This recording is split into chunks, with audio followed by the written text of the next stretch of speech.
নমস্কার বন্ধুরা, পম্পার কিচেনে আপনাদের সকলকে স্বাগত। আজ আমি ছানা দিয়ে অপূর্ব স্বাদের একটা রেসিপি আপনাদের সাথে শেয়ার করব। ছানা দিয়ে নানা ধরনের মিষ্টি আমরা বানিয়ে খাই, তবে আজকে ছানা দিয়ে যে রেসিপিটা বানাবো একবার হলেও আমার মতো বানাতে পারেন। অসাধারণ খেতে লাগে। এটা এতটাই নরম, তুলতুলে আর স্পঞ্জি হয়, মুখে দিলেই দেখবেন মিলিয়ে যাবে, আর একবার খেলে বারবার বানাতে ইচ্ছা হবে। তাহলে চলুন দেরি না করে আজকের এই অপূর্ব স্বাদের ছানার রেসিপিটা দেখে নেওয়া যাক।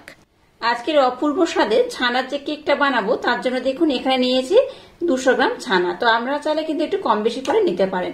তো আমি খুব ভালোভাবে কিন্তু দুধ থেকে ছানাটাকে বার করে নিয়েছি।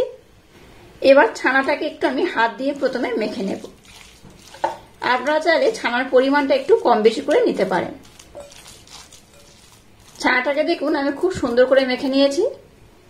এবারের মধ্যে দিয়ে দেবো 2 চামচ মিল্ক পাউডার, মানে গুঁড়ো দুধ, আরো 1 চামচ, মোট 3 চামচ আমি দিয়ে দিলাম। আর একই চামচে মাপ করে দিয়ে দেবো 3 চামচ সুজি। খুব বেশি দরকার নেই, 3 চামচ সুজি দিলেই হবে। আর মিষ্টির জন্য এখানে ব্লেন্ড করে রাখা মিছরি দিয়ে দেবো 4 চামচ। এবার সমস্ত উপকরণ আরেকবার একটু ভালোভাবে নাড়াচাড়া করে মিক্সড করে নেব। আজকের কেকটা যেভাবে আমি বানাবো আমার মতো অবশ্যই একবার হলো ট্রাই করবেন, আশা করছি আপনাদের ভীষণ ভালো লাগবে। এবার এখানে দিয়ে দেবো লিকুইড দুধ, একটু হালকা গরম রয়েছে। দুধের পরিমাণটা কিন্তু খুব বেশি দেওয়া যাবে না, অল্প করেই দিতে হবে।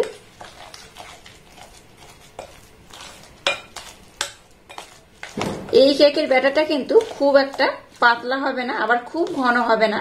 তো আমি আপনাদের দেখিয়ে দেব ছানার কেক কেমন করে বানালে একদম পারফেক্ট হয়। আচ্ছা, এখানে যে মিষ্টির পরিমাণটা আমি ব্যবহার করলাম আপনারা চাইলে কিন্তু একটু কম বেশি করে ব্যবহার করতে পারেন। তো আমি একটু হালকা মিষ্টি বেশি পছন্দ করি বলে যে কোনো রেসিপিতে দেখবেন আমি একটু হালকা মিষ্টি ব্যবহার করি।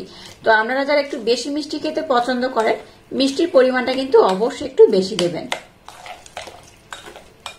আচ্ছা, এখানে যেহেতু আমি সুজি ব্যবহার করেছি তাই মিশ্রণটাকে আমি 10 মিনিটের জন্য রেস্টে রাখবো।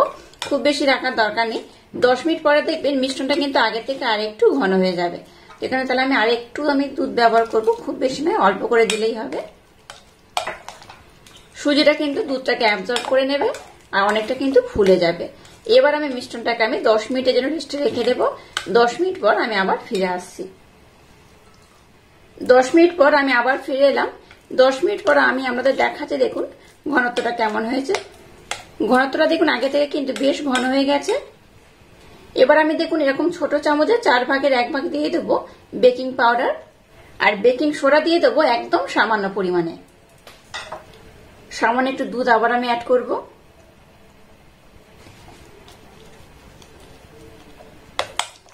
আবার এটাকে আমি খুব সুন্দর করে মিক্সড করে নেব। আপনারা চাইলে মিশ্রণটাকে কিন্তু হাত দিয়ে মেখে নিতে পারেন।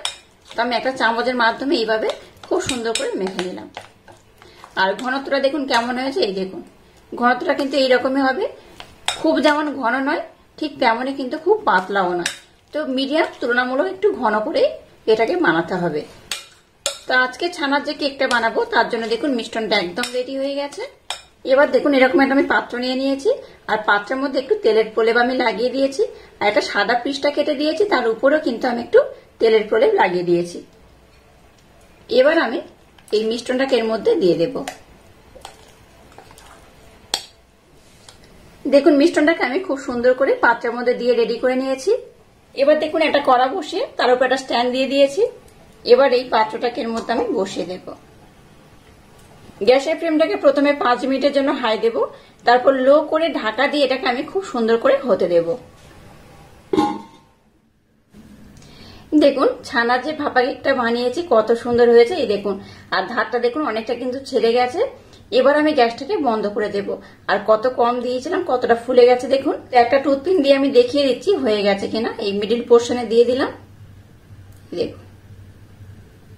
এই দেখুন কাঠের গায়ে কিচ্ছু লেগে নেই, তার মানে বুঝতেই পারছেন এটা খুব ভালোভাবে হয়ে গেছে। তো যাই, এবার এটাকে আমি ঢাকা দিয়ে একটু রেখে দেব, তারপর আমি আপনাদের ঠান্ডা করে দেখাবো এটা কত সুন্দর হয়েছে। দেখুন আমি যে কেকটা বানিয়েছি সেটাকে আমি নিয়ে নিয়েছি, আর এই দেখুন কত সুন্দর ধার থেকে কিন্তু অটোমেটিক ছেড়ে উঠে গেছে, আর কত সুন্দর দেখতে হয়েছে। এবার দেখুন আমি একটা এরকম পাত্র নিয়েছি।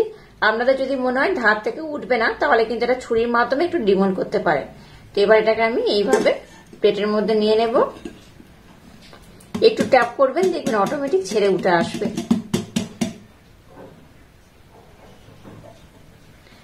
অটোমেটিক দেখুন ছেড়ে উঠে এসে আর কত সুন্দর হয়েছে।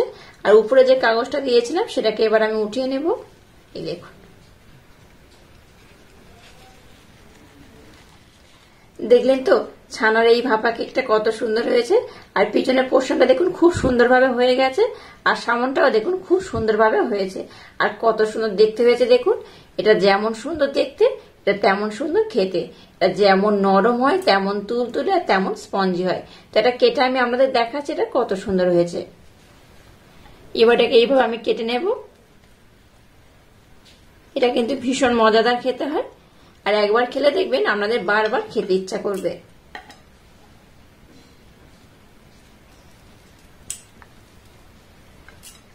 এই দেখুন আমি একটু দেখাচ্ছি, দেখুন কত সুন্দর হয়েছে।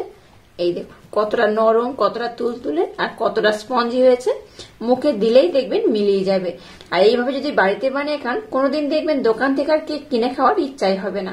আর আজকের এই অপূর্ব স্বাদে কেকের রেসিপিটা যদি আপনাদের ভালো লাগে, তাহলে চ্যানেলটাকে লাইক, শেয়ার, কমেন্ট এবং সাবস্ক্রাইব করবেন। আর পাশে থাকা বেল আইকনটা প্রেস করে দেবেন। তাহলে টাটা, আবার দেখা হচ্ছে নতুন কোনো রেসিপি নিয়ে।